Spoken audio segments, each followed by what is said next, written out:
A gente agora em 2023 está completando 9 anos. Eu sou nascido e criado na Argentina, mas já moro no Brasil há muito tempo, minha mãe é brasileira. Meu nome é Santiago Roig, sou um dos proprietários aqui da La Borracheria, que antigamente era conhecida como Underdog em Pinheiros, e sou o assador da casa. A ideia inicial era a gente abrir um bar, um dos meus sócios é o João, do Ratos de Porão, né? E tem mais 2 amigos de infância aí, todo mundo do rock. E a gente, sem muita pretensão, pensou em fazer um bar. E a ideia nem era muito ir pro lado de parrilla argentina, né? E aí no meio dos brainstorms, assim, definir qual vai ser o nosso posicionamento e tal, as coisas foram indo naturalmente para essa gastronomia argentina, que é a minha especialidade. E na época não tinha muita parrilla de balcão simples, assim, né, com rock, tocando, era uma coisa mais formal, assim. A gente achou que tinha um nicho interessante. Pouca gente conhecia em 2014, mojejas, morcilla, entrânia, né, esses cortes mais clássicos lá. E a gente decidiu fazer bem pequenininho, era acho que 5x3, devia ter uns 15 metros quadrados, um balcãozinho com uma parrilla, uma grelha bem argentina. E incorporar o hambúrguer pro churrasco. Dificilmente você ia numa churrascaria e tem hambúrguer, e você ia numa hamburgueria e tem churrasco. A gente fez essa junção, esse crossover, né? Então aí 9 anos, foi crescendo de forma natural, aí, alugando os vizinhos e tal. Daí hoje a gente já tem uma casa de shows aqui do lado, a igreja. A gente tem 2 carnicerias, nosso açougue, então as pessoas que têm experiência no restaurante podem atravessar a rua e levar para casa os mesmos itens para fazer em casa, né? E estamos aí crescendo, a gente começou sem nenhum funcionário, hoje a gente está quase com 100 mais ou menos. Mais uma unidade na Vila Olímpia. Foi isso, a história mais ou menos essa. Mesma coisa, o cardápio é praticamente o mesmo. Aqui a gente foi crescendo de forma desordenada, então saía um vizinho, a gente, puta, vou ampliar, será? Aí pegava e faz aquela portinha, virou um labirinto, né? Lá já não, lá já é mais tipo um galpãozão, né? Então no fundo fica o nosso açougue, na frente sorvete, que a gente faz tudo caseiro, né? A gente faz a produção do nosso sorvete, faz a nossa própria morcilla, a gente faz nossas próprias linguiças. Então, estou fazendo Ramon, tem um presunto aí do lado de vocês, que vai demorar 3 anos e pouco, já está uns 7 meses aí. Então eu vou servir ele em 2026, por aí. A minha família sempre cozinhou, minha mãe tinha umas coisas na Argentina de congelado, umas tortas, quiches e tal, mas eu nunca estudei, meio autodidata. Se o churrasco ele não tem muita, aquela coisa, por exemplo, da gastronomia francesa, que tem... É tentativa e erro, ficar no fogo, perder o olho vermelho, joelho detonado e acerta ponto. E aí eu me interessei muito nessa junção de churrasco com o açougue, né? Com desossa. Então hoje eu sou açougueiro.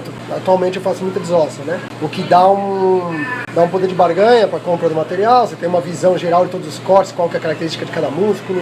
Então a gente via muito isso, o carniceiro é o açougueiro.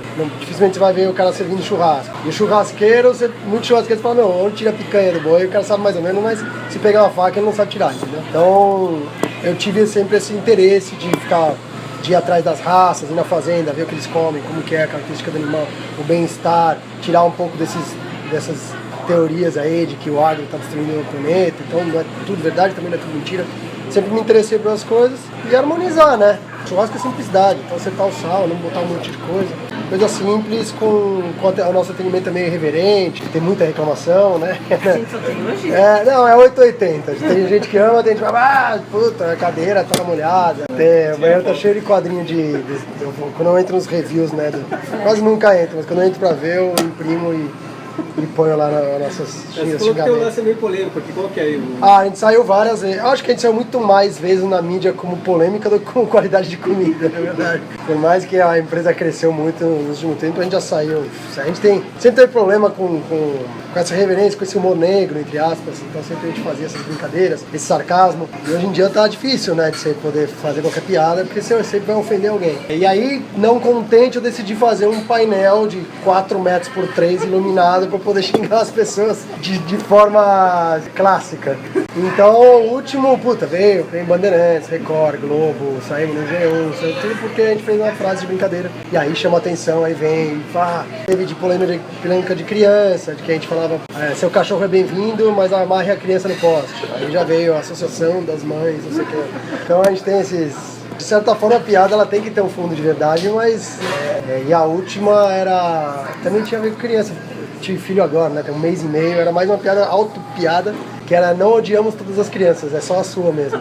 Essa rendeu até processo, tá rolando processo, é deputada, rede PSOL. Então assim, a gente se diverte além de cozinhar.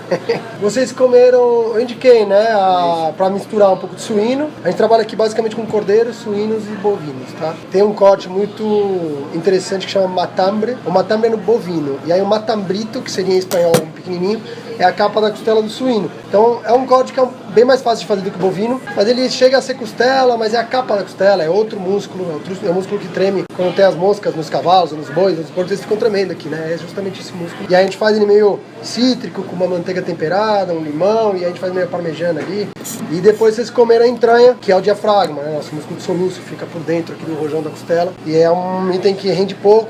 Aquele prato lá é meia carcaça, é uma entranha, só tem mais uma no boi, então são 2 por boi, né? Então é aquilo, é oferta e demanda. Se todo mundo começar a pedir esse corte, ele vai ficar muito mais caro que a picanha. Como não tem tanta procura, não é tão caro ainda. Mas é um corte super fibroso, assim, com as fibras fácil de cortar contra a fibra para ficar macio. E eu prefiro mais do que o macio, que é a fraldinha. Eu acho mais interessante, mais saboroso, diferente. Não tem aquela parte da gordura, um pouco mais magro. Então são 2 cortes, acho que vocês pegaram batata frita. Não sei se foi a cavalo, com batata, com páprica. Com molho de páprica. Essa aqui é a manteiga temperada, mas é um molho de páprica que a gente faz caseiro. Pega os grãos da mostarda e faz toda aquela... O cardápio é extenso, é bem grande. Então, tem alguns cortes sim. O buffet de chouriço, nosso hambúrguer, buffet ancho. Esses cortes altos sempre mal passaram. Mas eu tô fazendo, por exemplo, o ossobuco. Eu vou deixar umas 8, 9 horas aí. Então é o oposto. Então tem pra... Às vezes o cara fala, mas eles não servem mal passado. A gente não serve o buffet ancho, é bem passado, né? Mas você pode pedir uma milanesa, pode pedir um choripão, linguiça, um ossobuco. Tem diferentes cortes que, pra quem não quer o sanguinho, que na verdade não é sangue, né? Pra quem não quer, dá pra atender, mas não é a nossa pegada. Eu acho que extrai, não digo extrai, mas perde muito, né? É a mesma coisa que um sushi. Se você pegar um salmão cru ou um salmão cozido, é completamente diferente. A carne não é diferente disso. Então você vai perder, se você for passar a carne, não interessa se você vai pedir contrafilé, picanha ou colchão duro.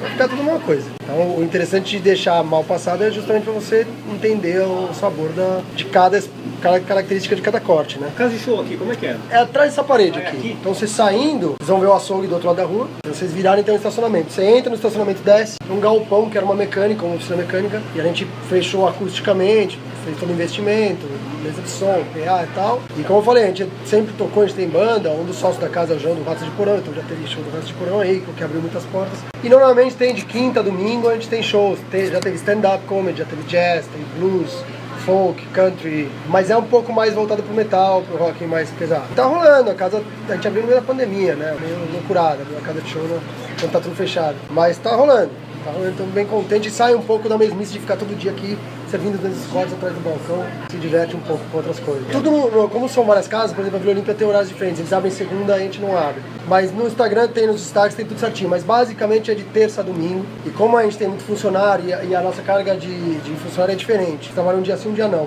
Então eu não posso estender muito, senão passa os horários, aí já vira hora extra, não sei o que, e depois aí não tem o tempo de descanso. Então a gente costuma fechar os últimos pedidos 10h30. 11 da noite a casa tá fechada. Se a casa estiver vazia, a pessoa chegar às 5 para as 11, ela pede ali e dá para fazer alguma coisa em 5 minutos. Se a casa estiver com fila, às vezes a gente já para a fila 10h15 falando, não vai nem dar tempo de você sentar, entendeu? Então varia, mas é do meio-dia às 10h30 da noite e a gente faz esporadicamente café da manhã. Faz aqui uma ideia de café da manhã na churrasqueira e faz uma vez a cada 3 meses, mais ou menos. No Insta tem bastante informação. Sempre, tudo que, por exemplo, estou fazendo prato do dia para amanhã. Esse aqui vai estar no... Quem pedir vier outros dias, só vai ter 10 unidades, vai estar no Instagram.